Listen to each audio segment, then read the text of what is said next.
সূর্য মাঝ আকাশে হেলে পড়েছে, নিজের সমস্ত তেজ ঢেলে দিচ্ছে ধরণীতে। চারপাশ রৌদ্র ঝলমলে চকচকে পরিবেশ। ঘড়ি কাটার সময় 12টা বেজে 27।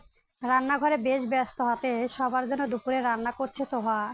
মিলি একপাশে বসে সালাদ কাটছে আপন গতিতে। শ্রেয়সী যখন ওষুধ খেয়ে আবারও ঘুমিয়ে পড়েছিল, মেহেরোজও তাই শ্রেয়সীর পাশে বসে আছে। কেউ আর ডেকে বিরক্ত করেনি মেহেরোজকে। ইভান আর তুহিন এখনো টিভি দেখছে মনোযোগ দিয়ে, যেখানে তাদের আজকের মূল কাজই হলো সারাদিন টিভি দেখা। তোহা দক্ষ হাতে রান্না করছে 2 পদের ভাজি শেষ করে মাংস চড়ানো চুলায়। গায়ের ওড়নাটা বুক পেরিয়ে কোমরে গুজে রাখা পাক্কা রাঁধুনির মতো। এখানে আসার পর আর শাড়ি পরা হয়নি তোহার। শাড়ি কিনলেও পরতে ইচ্ছে হয়নি আর। মাংসের সব মশলা দিয়ে সাবধানতার সাথে কষানোর সময় হঠাৎ তোহার কিছু একটা মনে পড়তেই মন খারাপ হয়ে যায়। বুকের বাঁ পাশে কেমন চিনচিনে একটা মৃদু ব্যথা করে ওঠে, সাথে বুক চিরে বেরিয়ে আসে এক চাপা দীর্ঘশ্বাস। প্রতিবার তোহা যখন প্রতি শুক্রবারে মাংস রান্না করত খাদিজা খাতুনের থেকে অনুমতি নিয়ে, তখন সিয়াম এসে বসে থাকতো। প্রতি শুক্রবার সিয়াম বাড়িতে থাকতো আর ওই দিন দুপুরে সব রান্নার তোহা নিজে একা হাতেই স্নানাতো। সম্পূর্ণ দায়িত্ব ছিল তার হাতে। তোহা মাংসে কষানো শেষ এক কষা মাংস সব প্রথম সিয়ামকে দেওয়া লাগতো। সিয়াম গরম ভাতের সাথে কষা মাংস মাখিয়ে রান্নাঘরে বসে খেত আর তার গাল তুলে খাইয়ে দিত। কতবার যে শাশুড়ি মুখোমুখি হয়েছে, লজ্জায় মাথা হয়ে যে নত হয়ে যেত তখন তোর। তবে সিয়াম সেসবের পাত্তা দিল না। সিয়ামের কাছে তোহা গুরুতর ছিল সবার আগে। তোহা যদি মুখ ফুটে কোনো আবদার করত, তবে তার ঘন্টার পর হওয়ার আগেই হাজির হয়ে যেত তোহার সামনে। আজ হঠাৎ সিয়ামের জন্য খারাপ লাগছে তোহার। লোকটাকে ভালোবাসবে না করতে করতে ব্যাপক ভালো তার মায়ায় আটকে গেছে সে। তোহা তো মায়া করতে চায়নি, তাহলে এই মায়া কেন জন্মালো লোকটার প্রতি? কেনই বা খারাপ লাগে তার প্রতি? লোকটা পাপিষ্ট না হলে কি হতো না, কি এমন ক্ষতি হয়ে যেত লোকটা ভালো হলে? তোহার বুক চিরে আবার একটা দীর্ঘশ্বাস বেরিয়ে এলো।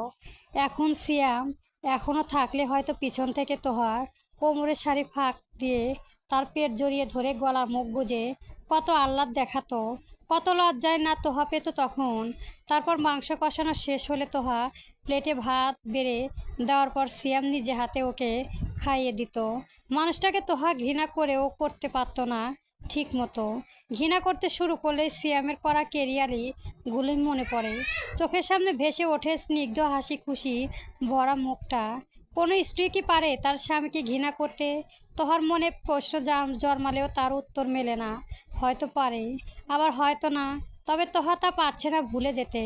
এক মুহূর্তে ঘৃণা করলেও অন্য মুহূর্তে আবারও ভীষণ খারাপ লাগা কাজ করেছে মনের ভিতর।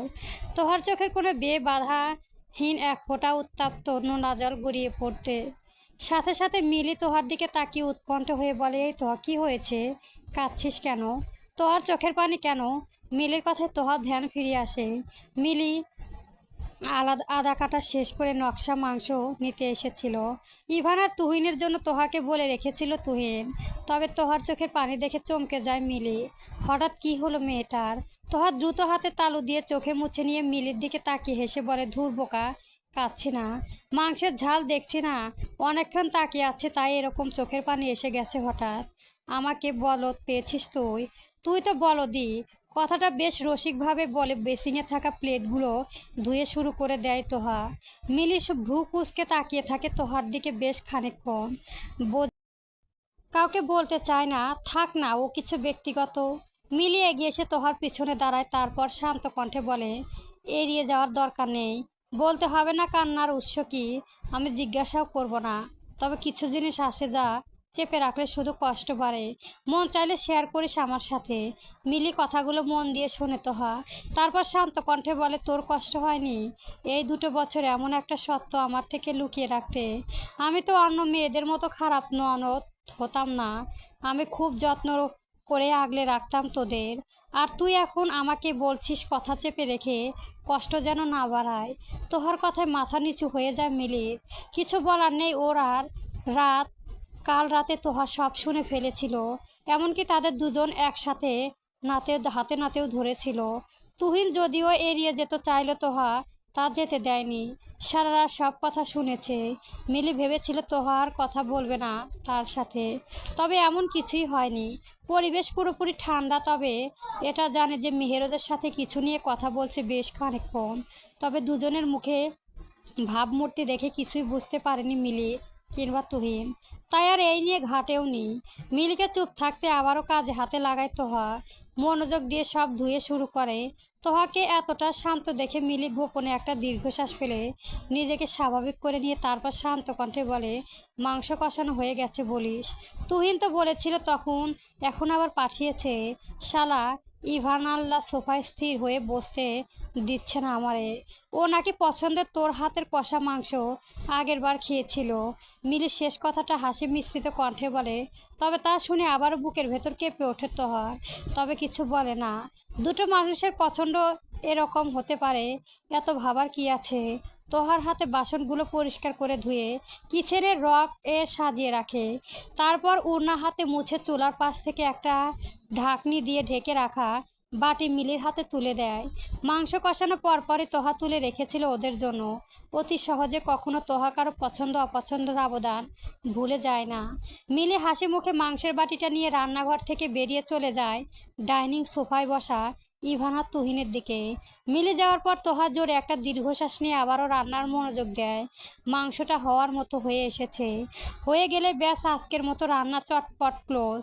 হঠাৎ তোহার পাশে কিচেনে সানসেটে থাকা মোবাইলটাতে পরপর কয়েকটা নোটিফিকেশন আসায় প্রাইভেট হয়ে কেঁপে ওঠে। তোহা তাকায় ফোনের দিকে।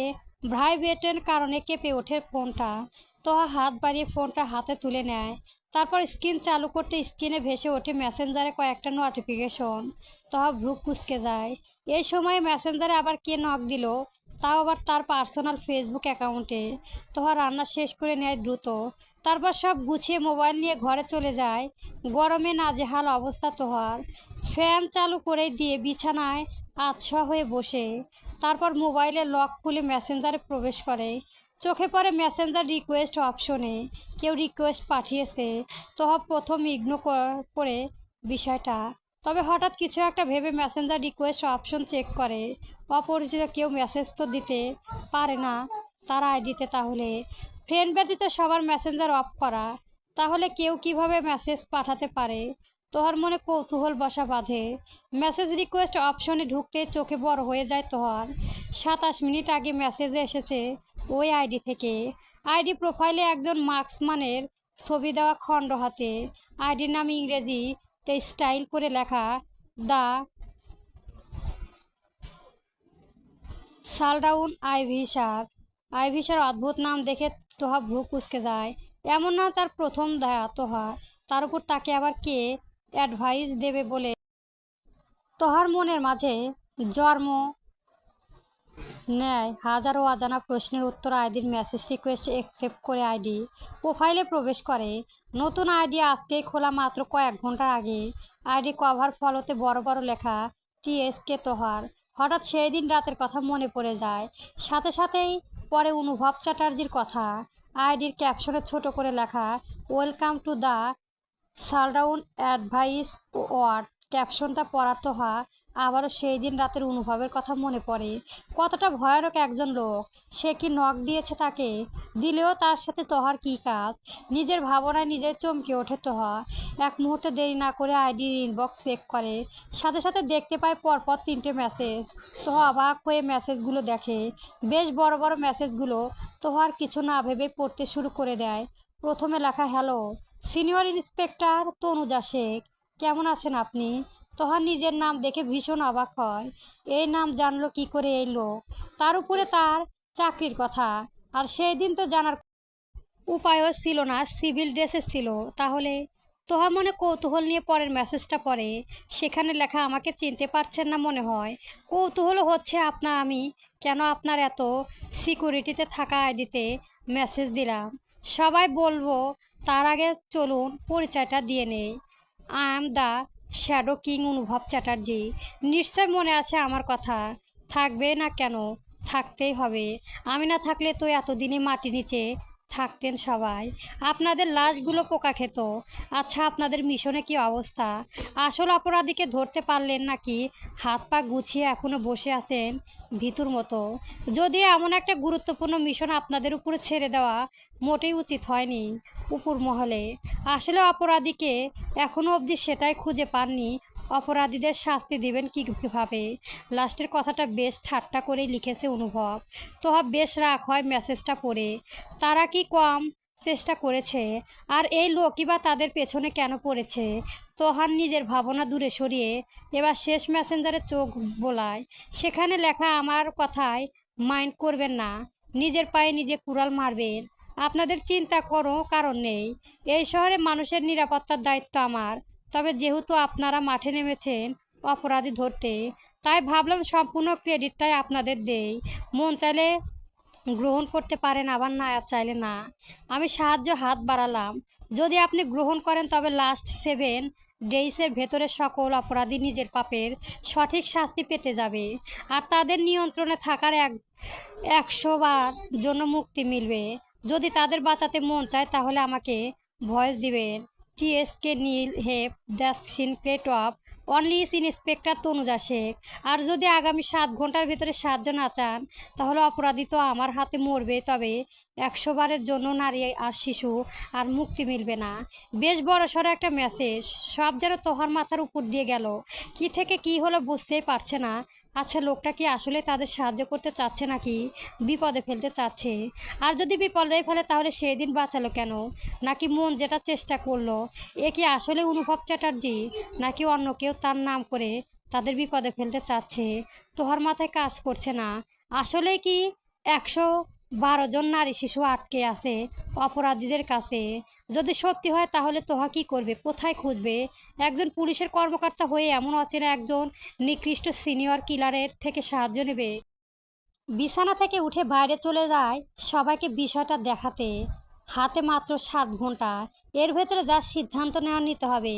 রোদ ঝলমলে খোলা বারান্দায় দেওয়ালে মন খারাপ করে বসে আছে ইরু। চোখে পানি টপ টপ করে পানি পড়েছে। কিছুই ভালো লাগছে না ওর।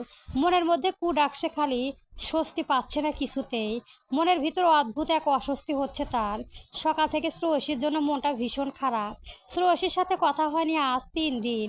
মেয়েটার কোনো খোঁজও পায়নি, জানায়নি কেমন আছে মেয়েটা, ঠিক আছে তো?